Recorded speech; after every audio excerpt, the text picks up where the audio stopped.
pregnant mistress thinks she's one until the ex-wife appears and reveals a secret. Stephanie felt her heart racing as she held the champagne flute in the main hall of the Manhattan Club in New York City. Her hand trembled slightly, but not from nervousness. It was pure emotion. The moment she had planned for so long had finally arrived. Jessica had just announced she was 3 months pregnant with Michael Miller's child, the most successful businessman in the region. The news echoed through the luxurious hall like a bomb, making all the guests turn toward her with expressions of shock and curiosity. "You heard correctly," said Jessica, raising her glass even higher and displaying a radiant smile. "Michael and I are going to be parents."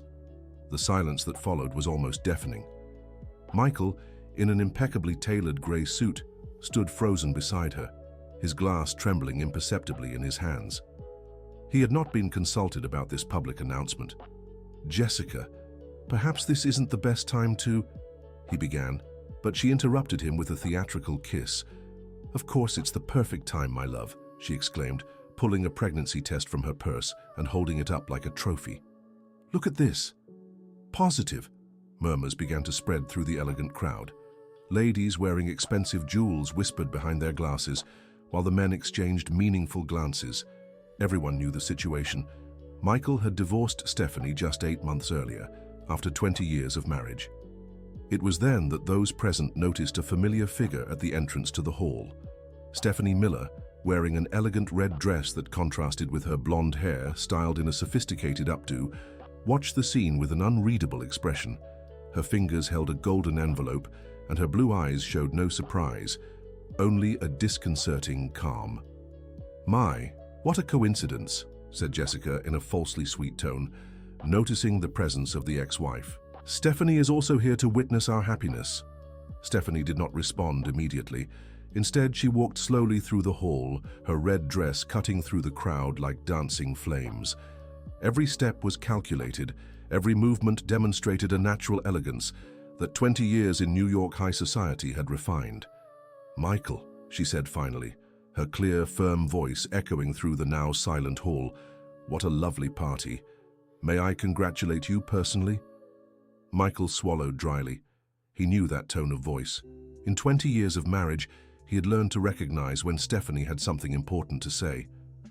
"Stephanie, you didn't have to... thank you for..." he stammered, clearly uncomfortable. "Actually, I do," she replied, making her way to the small stage where the evening's host's microphone stood. "Excuse me, may I?" Dear listener, if you're enjoying the story, please take a moment to like and especially subscribe to the channel. It helps us a lot as we're just starting out. Now continuing, the host, a middle-aged man clearly embarrassed by the situation, handed over the microphone without question.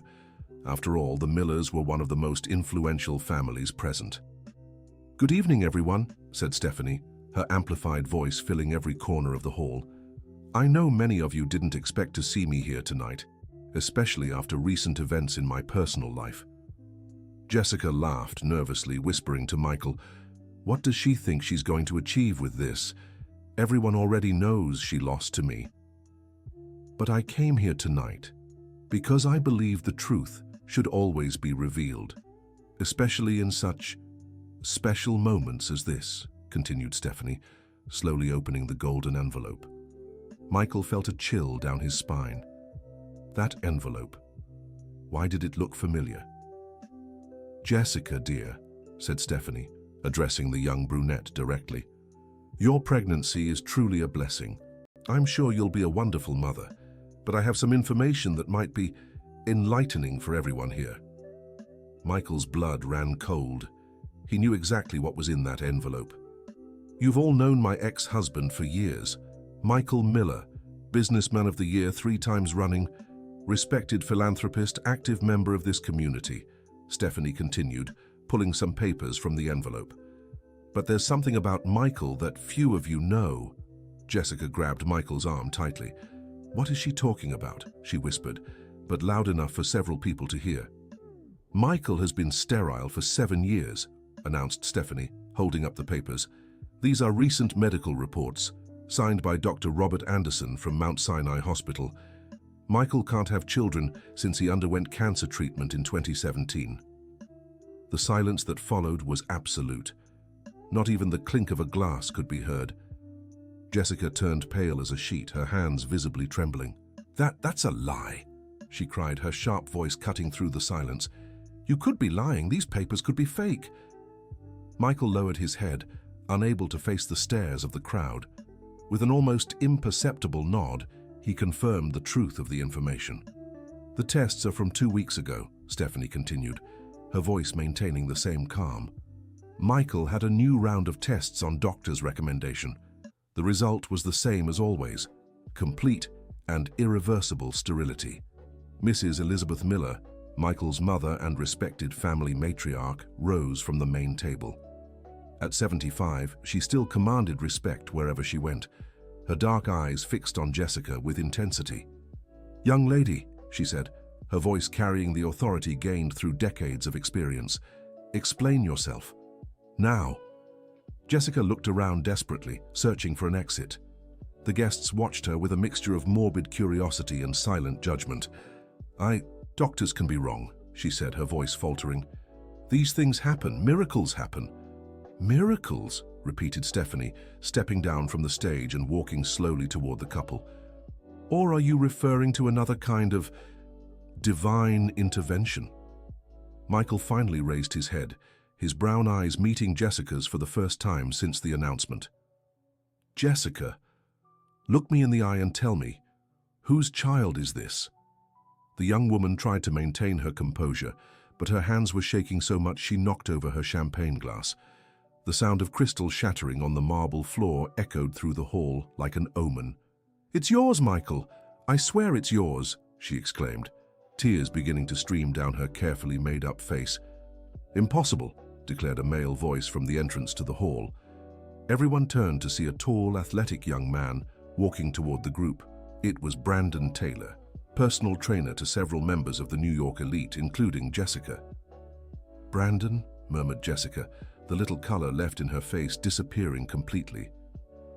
"Hi, love," he said, his voice dripping with irony. "I came to get what's mine." Michael looked from Brandon to Jessica, realization slowly dawning on his face. "No, you wouldn't do this to me."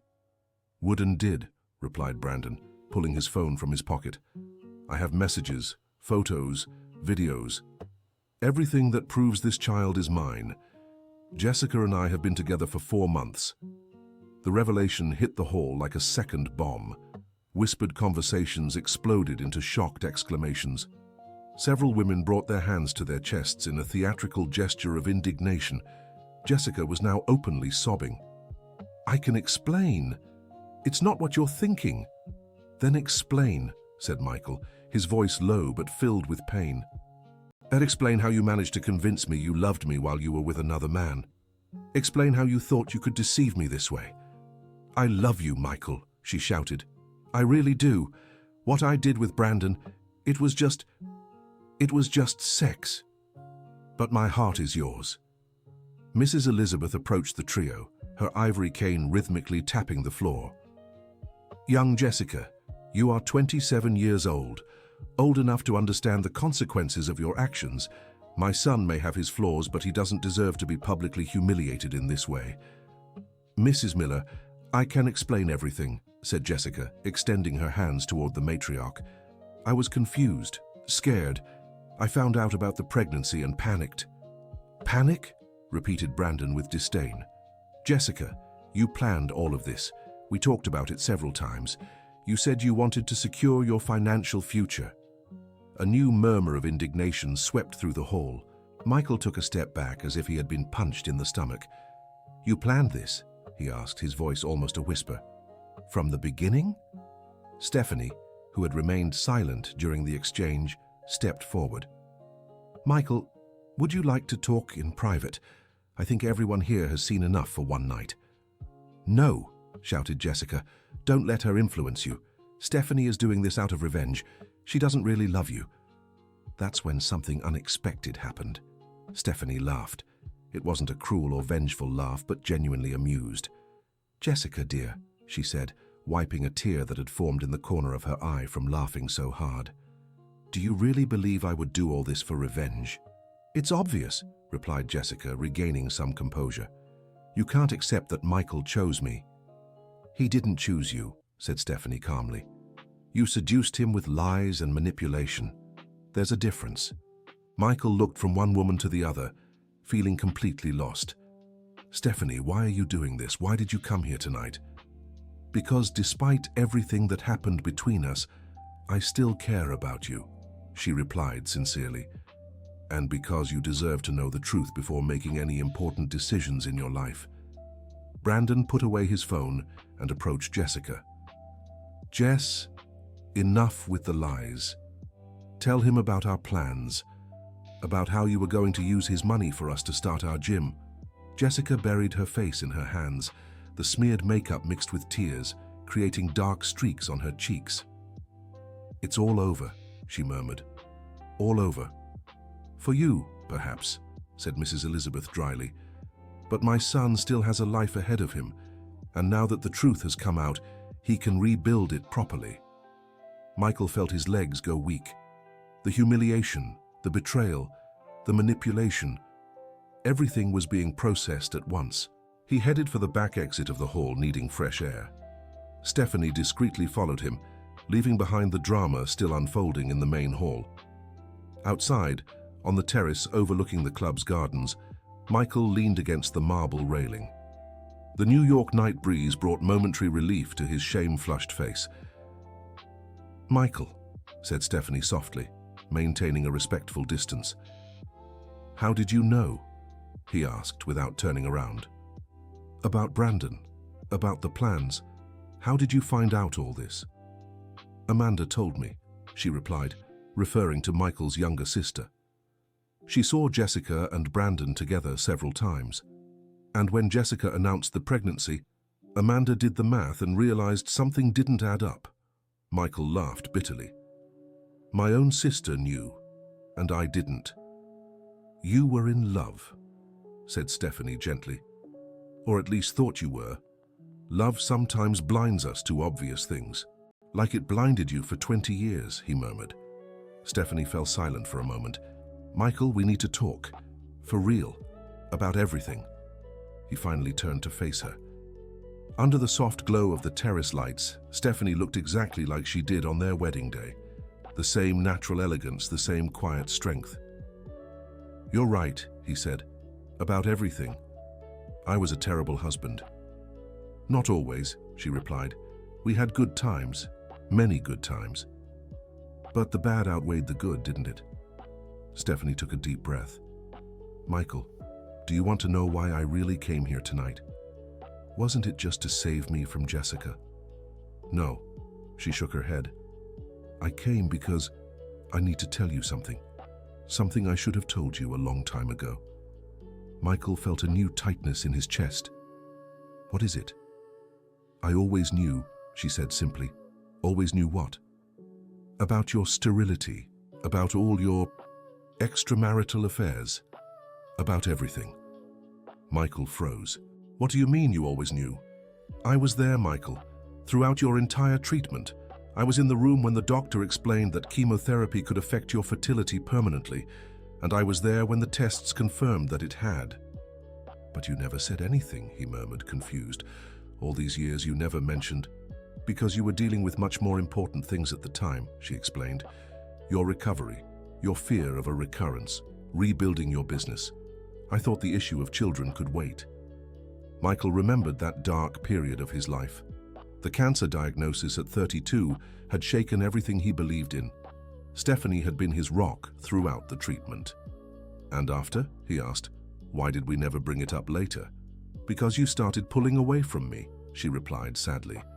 You started working more, coming home late, finding excuses for us not to spend time together. I thought maybe you felt less of a man because you couldn't give me children. Stephanie, he began, but she interrupted him.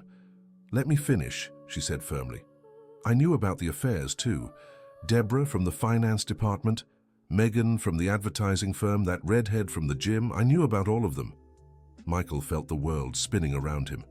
Why did you never say anything? Why didn't you confront me? Because I loved you, she replied simply. And because I thought if I were patient enough, you would eventually tire of these flings and come home. Come back to me. But I never came back, he murmured, the pain evident in his voice. Not completely, no. And when you asked me for a divorce last year, I finally understood I had lost you forever. They fell silent for a few minutes, the weight of the revelations hanging between them like a dense cloud. Why are you telling me this now? Michael finally asked. Stephanie hesitated before answering. Because there's one more thing you need to know. The real reason I agreed to the divorce so easily. Michael looked at her apprehensively. What reason? I'm sick, Michael, she said softly. Very sick. His heart stopped for a moment. What do you mean, sick?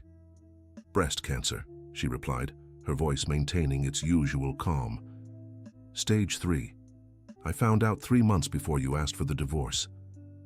Michael felt as if he'd been punched in the stomach. No. Stephanie, no. That's why I agreed to the divorce so easily, she continued. I didn't want you to feel obligated to stay with me out of pity or guilt. I wanted you to be free to live your life. Are you getting treatment? He asked desperately.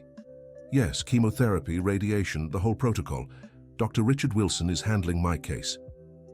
Michael remembered Dr. Wilson. He had been the one who took care of his own treatment years before.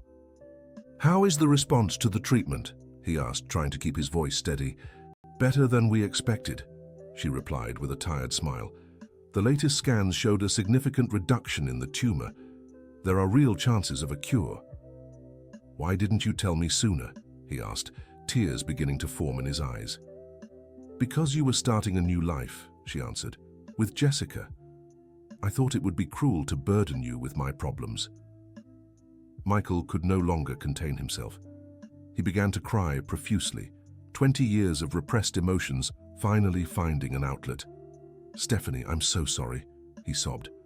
I'm sorry for everything, for being a terrible husband, for cheating on you, for abandoning you when you needed me most. She approached and gently touched his face. Michael, I didn't tell you this to make you feel guilty. I told you because I want you to know that I forgive you. Completely. How can you forgive me? He asked, holding her hand against his face. After everything I did to you. Because I've learned that life is too short to hold grudges, she replied. And because, despite everything, you were the love of my life. They embraced then, for the first time in over a year. Michael felt her familiar perfume, the soft texture of her hair, the feeling of being home. What do we do now? He asked. Now you recover from this evening and decide what you want to do with your life, she answered. And I continue my treatment and hope that we have many years ahead to rebuild our friendship. Friendship, he repeated, pulling back to look her in the eyes.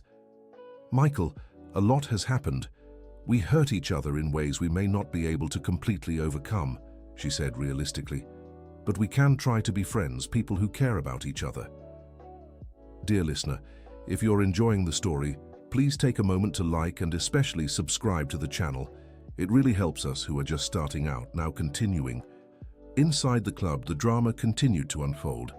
Jessica had sat down in one of the lounge chairs, still sobbing, while Brandon tried to convince her to leave together. Jess, stop crying, he said impatiently. You got what you wanted. You're pregnant. You'll get child support. We can use that money to start our business. I didn't want it to be like this, she murmured through her tears. I really fell in love with him, Brandon. Michael isn't just money to me. Of course he is, he replied sharply. From the beginning it was about money. You said yourself you couldn't stand living on a receptionist's salary anymore. Mrs. Elizabeth Miller, who had remained close enough to hear the conversation, approached the two young people.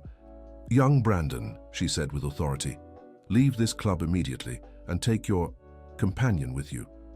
Ma'am, with all due respect, but Jessica has the right to be here, he replied defiantly. Not as a guest of my family, she doesn't, Mrs. Miller replied firmly. And if you two don't leave voluntarily, I will call security. Jessica slowly stood up, wiping her face with a napkin. All right, Mrs. Miller, we'll leave. Wait, said a female voice behind them. Everyone turned to see Amanda Miller approaching, Michael's younger sister, She had inherited the same natural elegance of the family, but with a more direct and impetuous personality.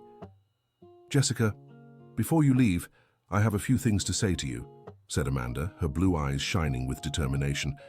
"Amanda, it's not necessary," said Mrs. Miller. "Let them leave in peace." "No, Mom, it is necessary," Amanda replied, fixing her gaze on Jessica.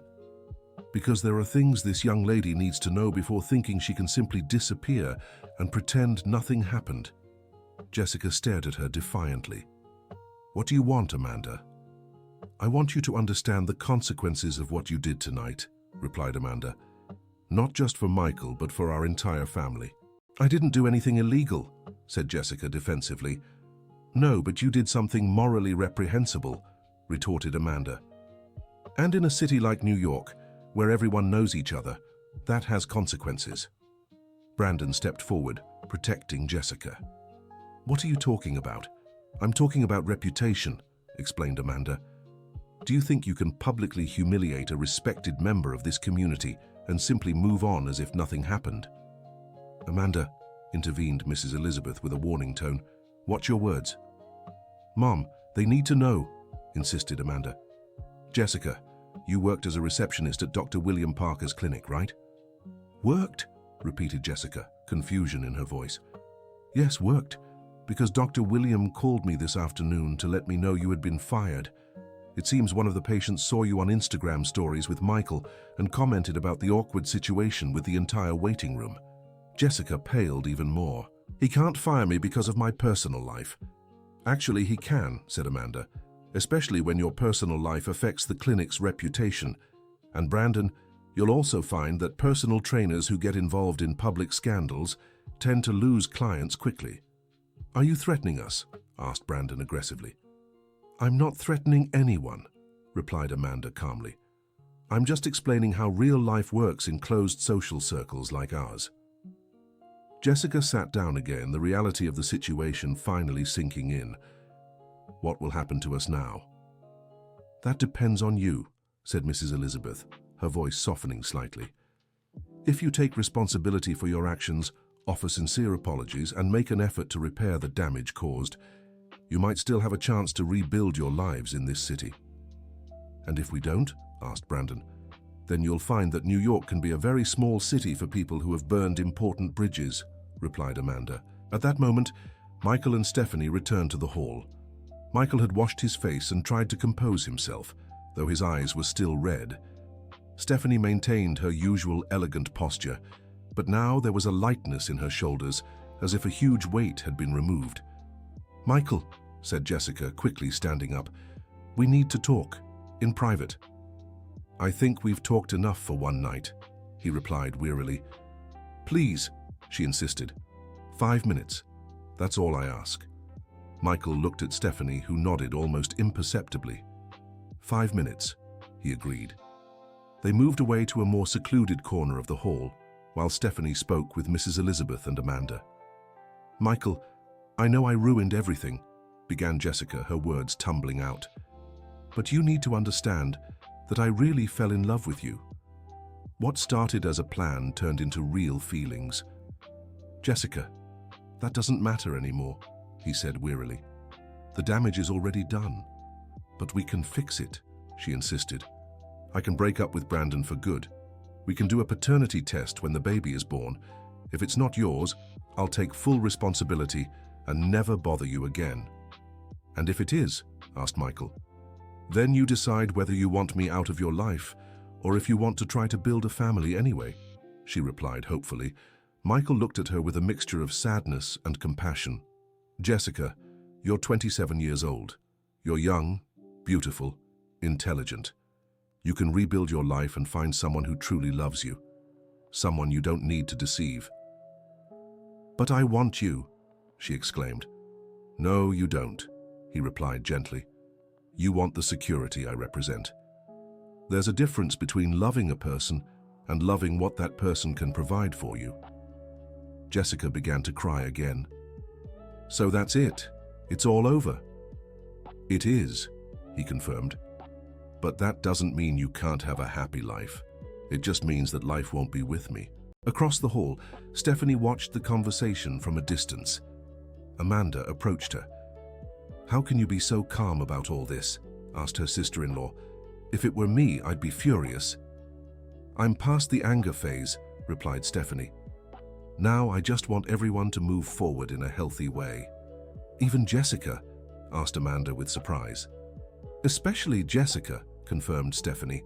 "She's young and made mistakes, but she's not a bad person, just a desperate person who made poor decisions." "You've always been too generous," commented Amanda. "Or maybe I've learned that holding grudges only hurts ourselves," replied Stephanie philosophically. Mrs. Elizabeth Miller, who had overheard the conversation, approached the two women. "Stephanie, my dear, may I speak with you privately?" "Of course, Mrs. Elizabeth." They moved to a more secluded area of the club, where leather armchairs formed small, intimate groups for private conversations. "My daughter began Mrs. Elizabeth, using the affectionate term she had always used to refer to her former daughter-in-law. "Michael told me about your health situation." Stephanie nodded. "I expected he would tell you. I know you've always been very close." "Why didn't you tell me sooner?" asked the matriarch with tears in her eyes. "You know I consider you a daughter, regardless of what happened between you and Michael." "Because I didn't want anyone to feel obligated to help me out of pity," replied Stephanie honestly. "Pity," repeated Mrs. Elizabeth indignantly. "Stephanie Miller, you took care of my son during the most difficult time of his life. You stood by him when many women would have run away, and you think I would offer you help out of pity?"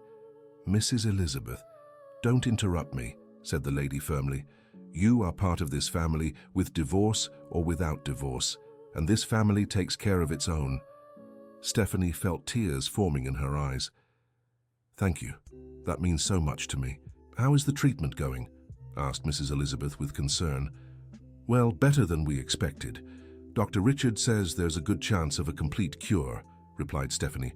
"And financially? Are you managing to handle the costs?" "For now, yes. The health insurance is covering most of it, and Michael has been generous with the alimony." "Generous?" repeated Mrs. Elizabeth. "Stephanie, you're entitled to half of everything Michael built during your 20 years of marriage. Being generous would mean giving you more than that." "I didn't want anything beyond what's necessary to live with dignity," said Stephanie. "I didn't think it was fair to take half of an estate he built primarily through his own work." "My dear girl," said Mrs. Elizabeth affectionately, "you truly don't understand your own worth, do you?" Meanwhile, Michael was finishing his conversation with Jessica. She had finally accepted that the relationship was definitively over, though she was still crying copiously. "What will happen to me now?" she asked between sobs. "You'll raise your child the best way possible," replied Michael. "And if you need medical or financial help during the pregnancy, you can come to me. Not out of romance, but out of human solidarity." "You would do that? Even after everything?" "I would," he confirmed. "Because this child isn't to blame for the decisions made by the adults around her." Jessica nodded gratefully. "Michael, I'm truly sorry for everything." "I know," he said, "and I forgive you.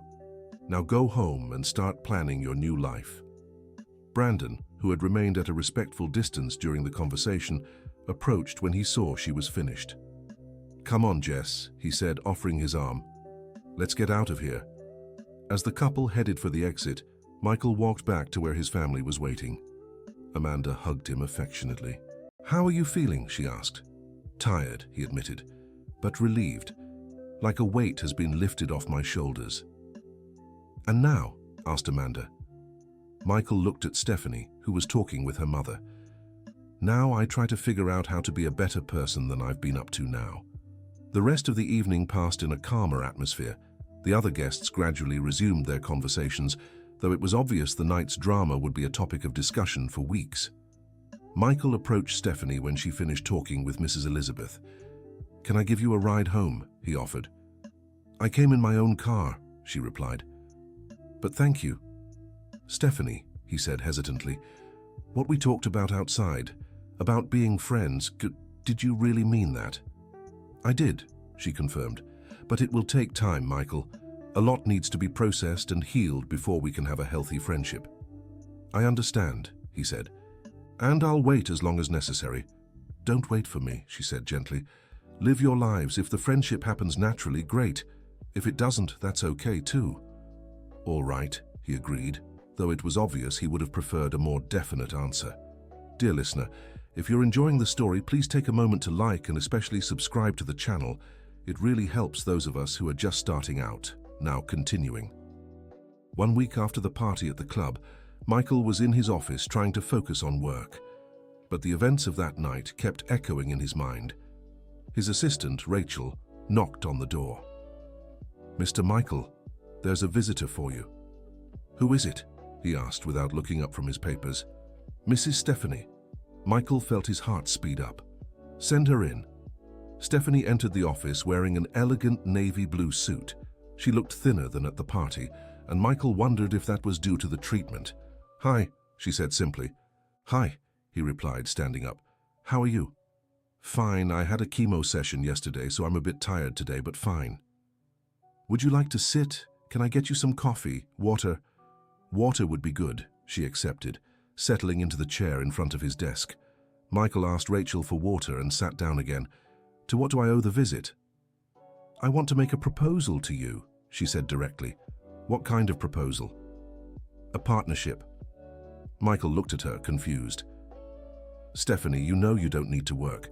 The alimony I pay you is enough for—" "It's not about money," she interrupted. "It's about purpose." "Explain better," he requested. "During my treatment, I spent a lot of time in the hospital, and I met many women in the same situation as me, women fighting cancer, but who don't have the same financial luck that I do." Michael nodded, beginning to understand where she was going with this. "I want to create a foundation," continued Stephanie. "An organization that helps low-income women access quality treatments, psychological support, palliative care when needed." "Stephanie, that's a wonderful idea," he said sincerely. "But why do you need me?" "Because you have connections in the business world that I don't have. You know how to secure funding, how to structure partnerships, how to make an organization run efficiently." Michael leaned back in his chair, thoughtful. "Do you already have a structured plan?" "I do," she replied, taking a folder out of her bag. "I spent the whole week working on this." She placed the folder on the table, and Michael opened it. Inside was a detailed business plan, market research, preliminary budgets. "This is impressive," he said, flipping through the documents. "You did all this by yourself?" "I had help from Dr. Sarah Bennett, an oncologist at General Hospital.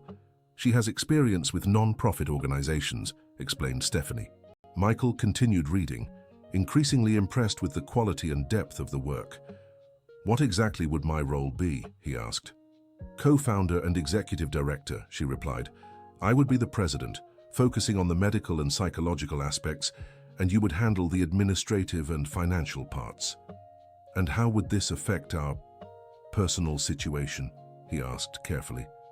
"We would be professional partners," she said firmly. "Nothing more, nothing less. At least initially." "Initially? Michael, I won't pretend I don't feel anything for you anymore," she said honestly. "But I also won't pretend that I can just forget 20 years of hurt overnight." Michael nodded understandingly. "And you think working together would be a good idea?" "I think it would be a way to rebuild our relationship on a more solid foundation," she replied. "If we can be good professional partners, maybe we can be good friends. And if we can be good friends, maybe we can be more than that someday," he finished. "Maybe," she agreed, "but no pressure, no expectations, just letting things flow naturally." Michael closed the folder and looked her in the eye. "When do you want to start?" "You accept?" she asked, surprised by the quick response. "I accept," he confirmed. "In fact, it's exactly the kind of project I was looking for to give more meaning to my life." Stephanie smiled, the first genuinely happy smile Michael had seen on her face in a long time. "There's one condition," he said. "What?" "I want to fund the entire initial investment," he said. "No loans, no financial complications. Consider this my way of contributing to something truly important." "Michael, that must be hundreds of thousands of dollars." "And I can pay it without compromising my lifestyle," he interrupted. "Let me do this, Stephanie. For you, for the women we're going to help, and for myself. Stephanie nodded, moved. Thank you. Thank you for giving me a chance to be part of something meaningful, he replied. They spent the rest of the afternoon discussing project details. As they talked, Michael noticed how different Stephanie was. There was a passion in her eyes, an energy he hadn't seen in years. Can I ask a personal question? He said as the sun began to set. You may. How are you dealing with, with the illness? Stephanie was silent for a moment. Some days are harder than others. Chemotherapy makes you feel like you're being slowly poisoned. But there's something about fighting for your life that gives you incredible clarity about what really matters. And what really matters? He asked. True connections, contributing to something bigger than yourself, not wasting time on small things or people who aren't worth your effort, she replied thoughtfully. Michael felt a pang of pain, realizing he had been one of the people who wasted her time. Michael, she said as if reading his thoughts, I'm not talking about you. You were the love of my life for 20 years. That will never change. Even after everything I did to you? People are complex, she said. You were an unfaithful husband, but you were also the man who held my hand at 3 a.m. when I had nightmares. You were often selfish, but you were also generous when it mattered. You were absent in many moments, but you were also present in the most important ones. Michael felt tears forming again. How can you see me in such a balanced way? Because I've spent the last few months learning to see myself in a balanced way too, she replied. I wasn't a perfect wife, Michael. I was passive when I should have been assertive. I kept silent when I should have spoken. I accepted things I shouldn't have accepted. You did it out of love, he said. I did it out of fear, she corrected. Fear of confrontation, fear of change, fear of being alone, It wasn't always heroic love like I like to believe. They fell silent, processing the raw honesty of the conversation. Where does this leave us? Michael finally asked. It leaves us working together on something important, she replied, and seeing where this new dynamic takes us. 2 weeks later, Michael and Stephanie were in a meeting with lawyers to formalize the creation of the Renewed Hope Foundation. The name had been Amanda's suggestion, who was moved when she learned about the project. The documents are ready, said Dr. Jeffrey Harris, a lawyer specializing in the non-profit sector. You just need to sign here and here. As they signed the papers, Michael noticed Stephanie's hand was trembling slightly. Are you okay? He whispered. Nervous, she admitted. It's a big responsibility. We'll make it work, he assured her, covering her hand with his for a moment. After the meeting, they went to lunch to celebrate. They chose a discreet restaurant in the Upper East Side, away from the places frequented by the New York elite. How was this week's chemo session? Michael asked as they waited for their dishes. Better than the previous ones, she replied. Dr. Richard said my body is responding very well to the treatment. That's wonderful, he said sincerely. And how are you feeling? Emotionally. Hopeful, she answered after thinking for a moment. For the first time in a long time, I feel like I'm heading in the right direction. The waiter brought the dishes and they ate in a comfortable silence. Michael discreetly watched Stephanie, noticing small details he had forgotten during the turbulent years of their marriage. The way she cut her food into small, organized pieces, how she always tasted the food before adding salt, how her eyes lit up when she talked about something she was passionate about. What are you thinking about? She asked, noticing his gaze. About how beautiful you are, he answered honestly. Stephanie blushed slightly. Michael, I'm not flirting, he said quickly. It's just, I forgot how nice it is to simply watch you when you're happy. It's been a while since I felt truly happy, she admitted. And now you do. I'm starting to, she said carefully. It's different from the happiness I felt when we were married. That happiness depended a lot on you, on how you treated me, on how our relationship was. This happiness comes from within, from knowing I'm doing something that matters. Michael nodded understandingly. It's a more mature happiness. Exactly.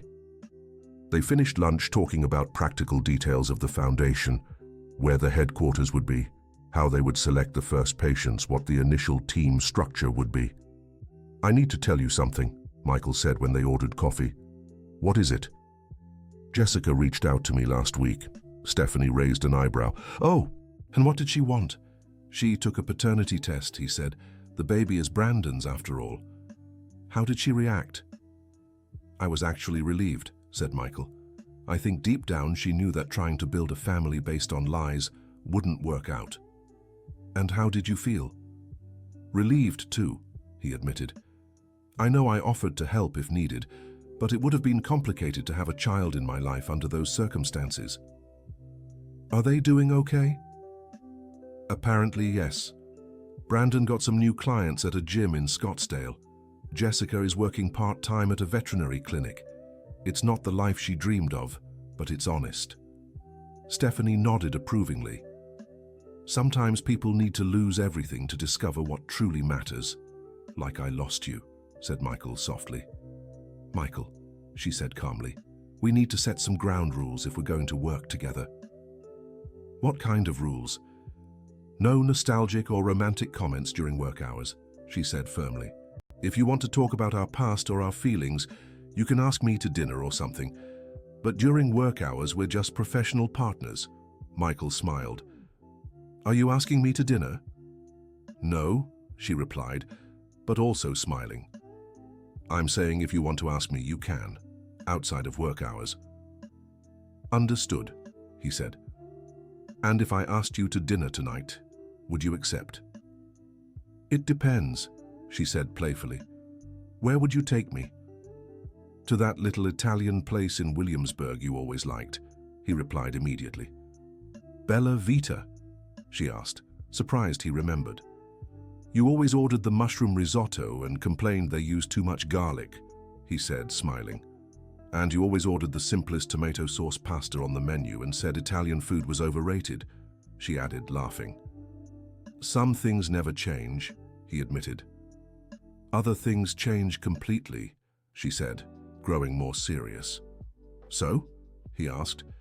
"Would you accept the dinner invitation?" Stephanie studied him for a moment.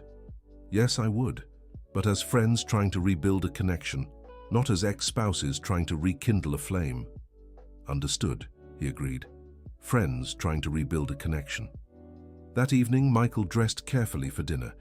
He didn't want to look like he was trying too hard, but he also wanted to show respect for the occasion. He chose a light blue shirt without a tie and dark pants.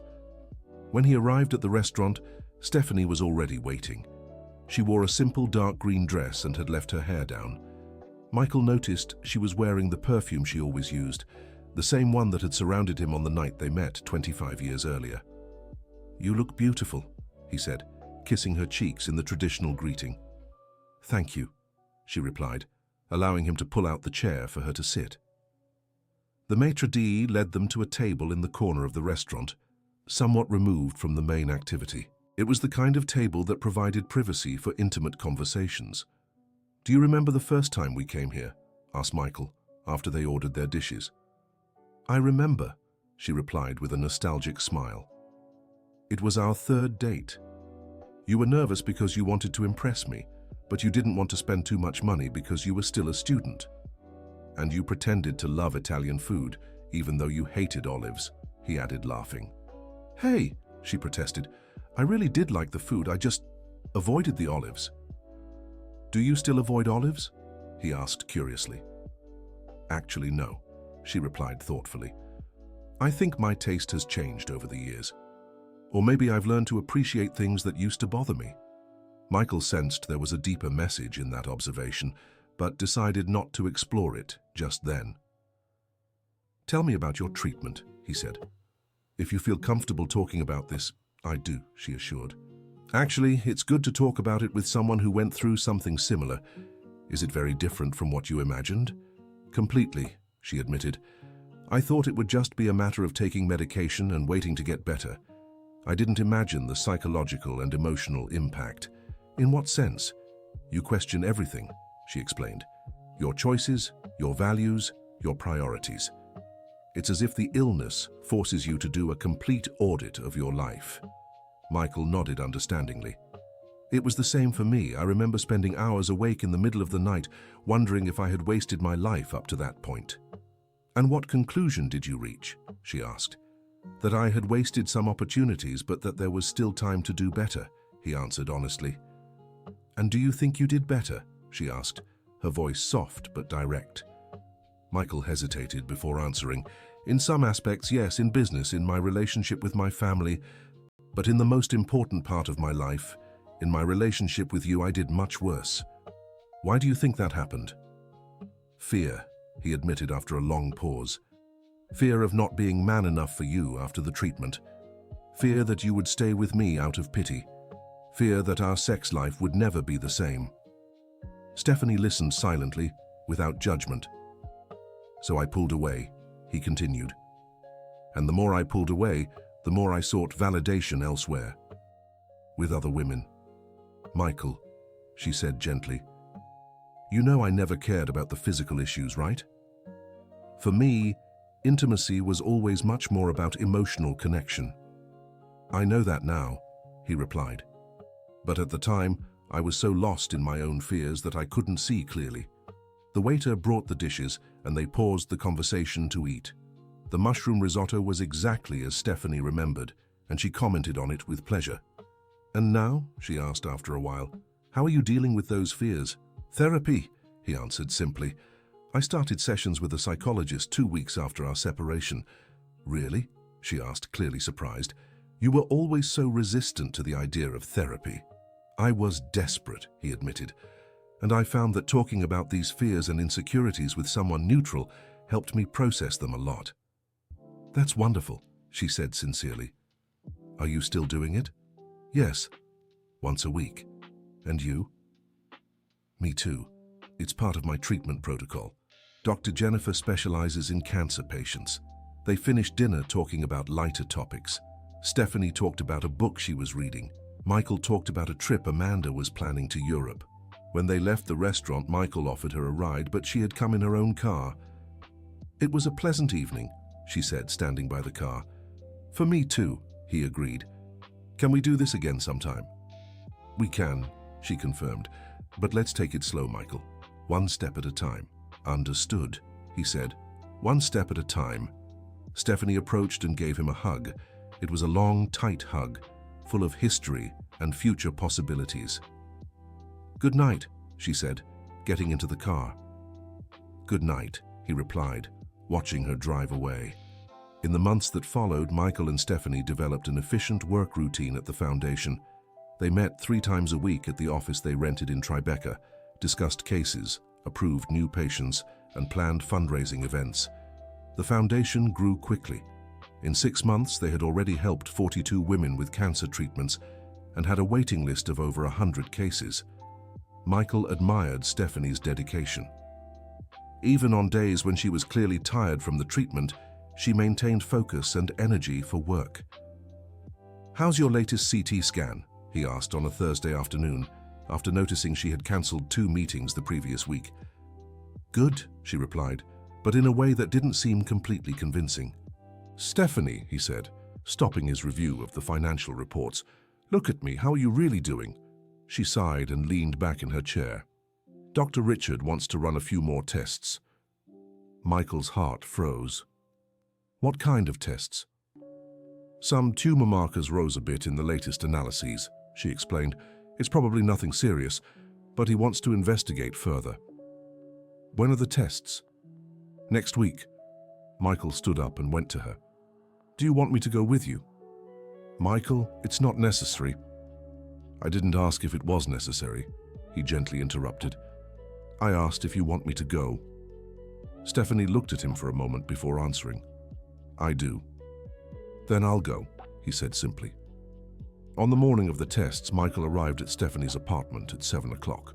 She was ready, but he could see the anxiety in her eyes. "Did you have breakfast?" he asked.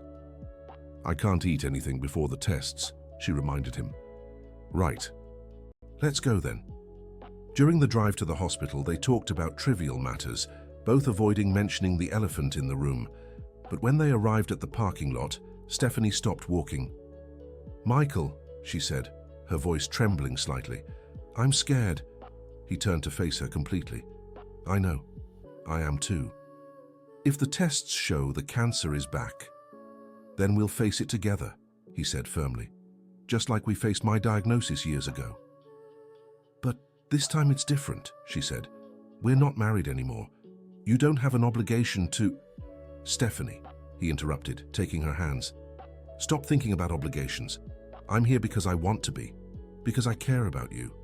Because regardless of what happens between us romantically, you will always be one of the most important people in my life.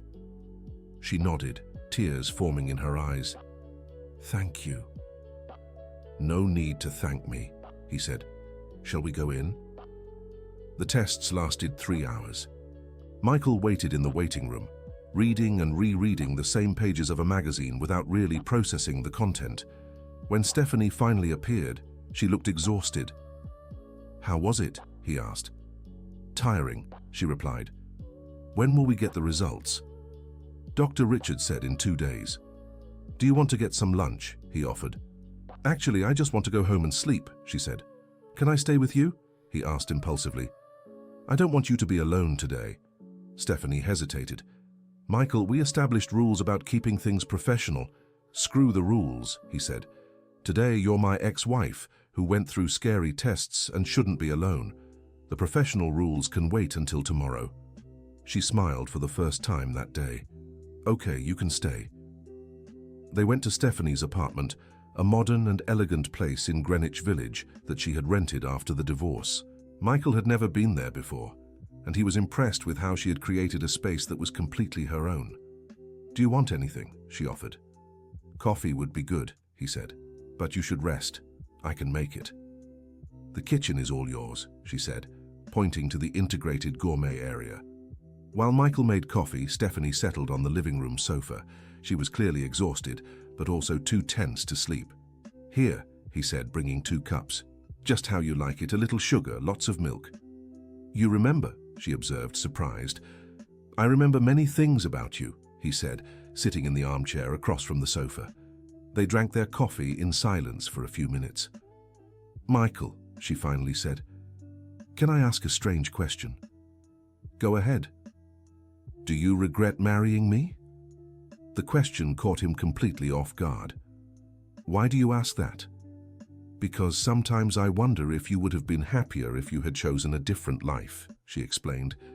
Without the responsibilities of marriage, without having to deal with my need for stability.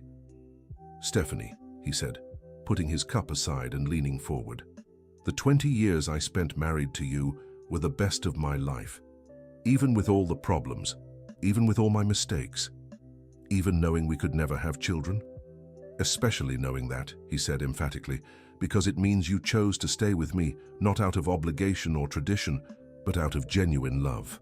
Stephanie felt tears streaming down her face. I loved you so much, Michael. So much that it sometimes hurt physically. And I loved you too, he said. I just didn't know how to show it properly in recent years. Why not? She asked. What happened to us? Michael thought carefully before answering. I think we got stuck in bad patterns. I would pull away when I felt insecure. You would accept the distance because you didn't want to pressure me. I interpreted your acceptance as indifference. You interpreted my distance as rejection. A vicious cycle, she observed. Exactly. And the longer it went on, the harder it became to break the cycle.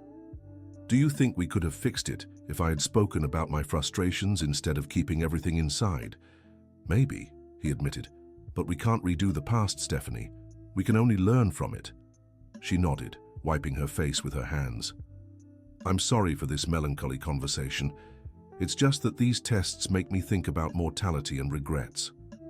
Don't apologize, he said. It's normal for you to be thoughtful today.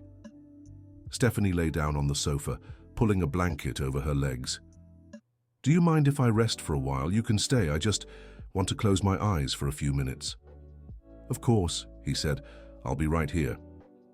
Michael watched Stephanie sleep for almost 2 hours. Her relaxed face in sleep resembled the 25-year-old girl he had married. The lines of expression and tiredness disappeared, revealing the natural beauty that time had not managed to erase. When she woke up, it was already late afternoon. How long did I sleep? She asked, stretching. About 2 hours, he replied. How are you feeling? Better, she said honestly. Hungry. Want me to order something for delivery? Actually, how about we cook together, she suggested, like we did in the first years of marriage? Michael smiled. Do you still have that risotto recipe your mother taught you? I do, she said, getting up. And do you still remember how to make your father's tomato sauce? I never forgot. They spent the next hour in the kitchen, cooking and talking. It was surprising how the simple activity of preparing a meal together brought back an intimacy both thought they had lost forever. You still cut the tomatoes into perfectly even cubes, observed Stephanie, watching his work. And you still use much more garlic than the recipe calls for, he replied, laughing. You can never have too much garlic, she defended. That's exactly what you said 20 years ago. When they finished cooking, they sat at the table on the apartment balcony. The sun was setting over New York City, painting the sky with shades of orange and pink. This apartment is perfect for you, commented Michael, observing the elegant but cozy decor. Thank you, she said. It was the first time in my life I decorated a place thinking only about what I liked. What do you mean? When we were married, I always thought about what you would think, about what would be appropriate to receive your co-workers, about what would match your style, she explained. Here I just chose things that make me happy. Michael looked around with new eyes, noticing small details that revealed Stephanie's personality. Plants everywhere, colorful cushions, books scattered on various surfaces, photographs from trips she had taken alone. You traveled a lot after the separation, he observed, noticing the photos. I did, she confirmed. I always wanted to visit Southeast Asia, remember? You always said it was too complicated, too exotic. And how was it? Transformative, she said with shining eyes. Thailand, Vietnam, Cambodia, places where everything is different from what you're used to. It forces you out of your comfort zone. Did you go alone? I did. At first it was scary, but then it became liberating. I discovered I'm braver than I imagined. Michael felt a mix of pride and regret. Pride at seeing her so strong and independent, regret for not having been the partner she deserved on those adventures.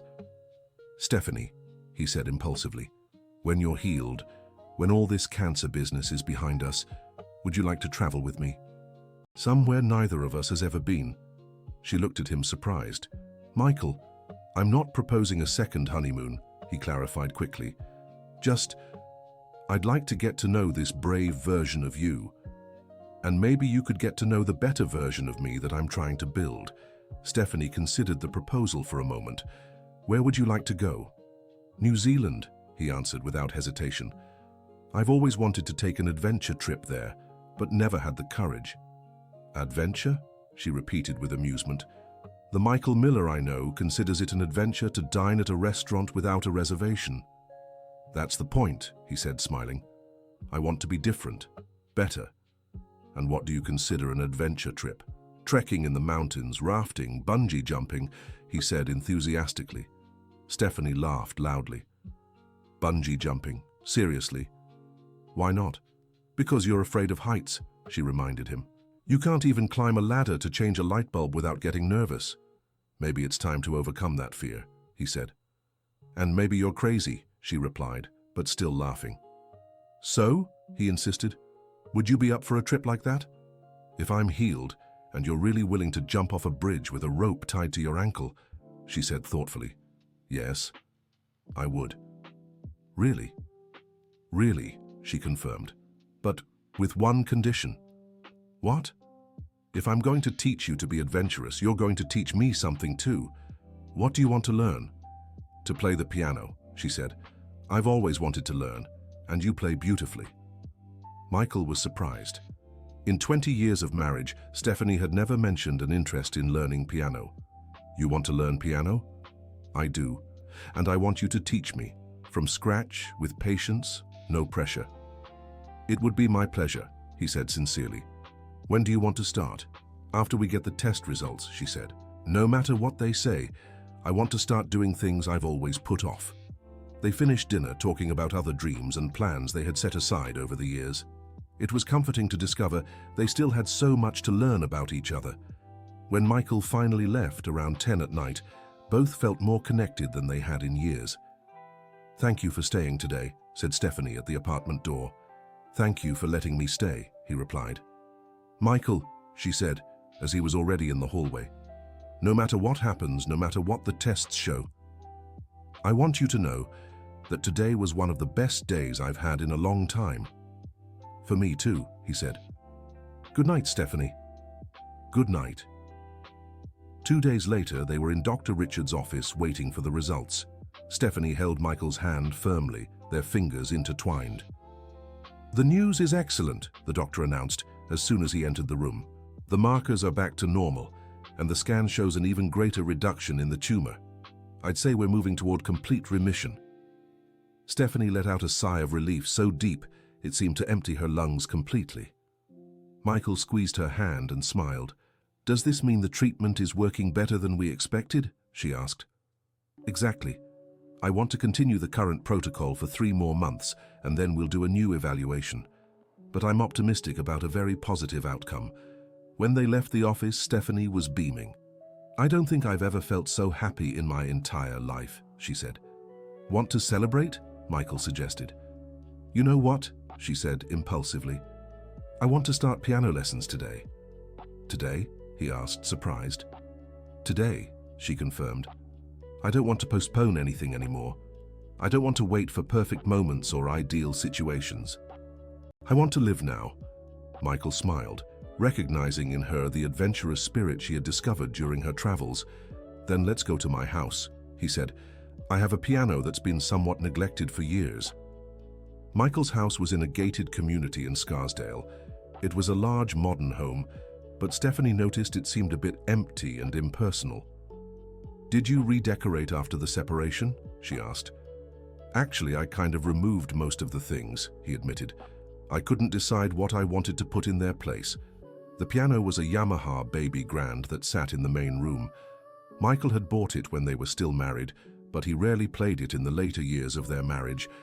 "It's a little out of tune," he said, testing a few keys, "but it's good enough to start."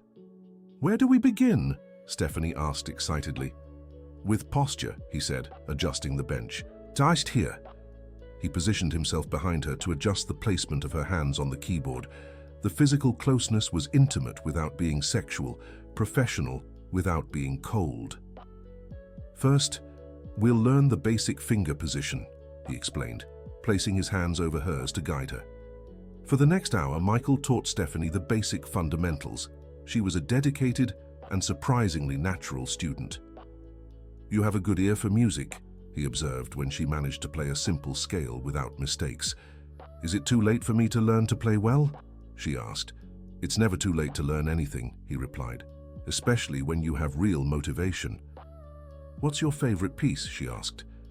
Michael thought for a moment before answering. "Beethoven's Moonlight Sonata. That music has always moved me." "Can you play it for me?" "I can," he said, adjusting himself on the bench. "But it's been a while since I've played." Even so, when his fingers began to move across the keys, the music flowed with beauty and emotion. Stephanie watched his hands, hypnotized by the gracefulness of the movements. When he finished, they sat in silence for a few seconds. "That was beautiful," she said softly. "Thank you."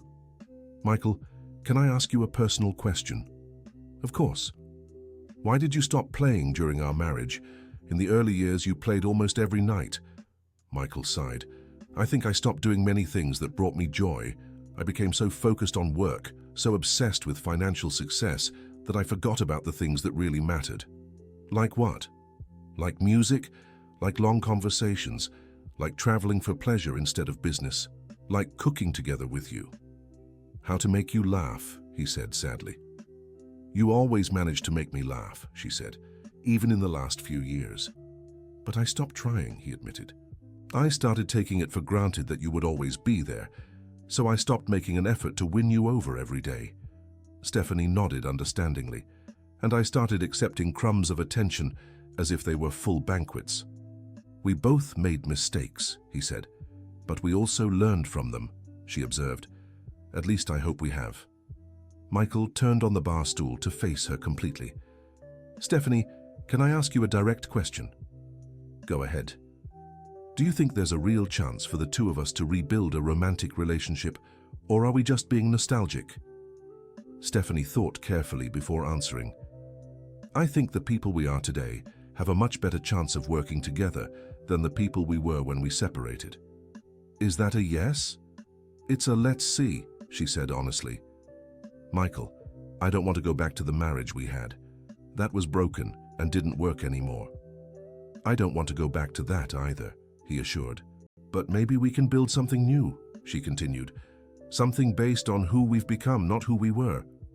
What would that something new look like, he asked. More honest, more direct, with less tolerance for behaviors that hurt us and more celebration of the things that make us happy, she said thoughtfully. I would really like to try to build that with you, he said sincerely. Then let's try, she said, but slowly, one day at a time. Michael smiled and leaned in to kiss her forehead. One day at a time. End of story. Now tell us what you thought of this story. Do you believe Michael has really changed? Did Stephanie make the right choice by giving him a second chance? Leave your honest opinions about this story of new beginnings and second chances in the comments. If you liked it, don't forget to like and subscribe to the channel for more heartwarming stories.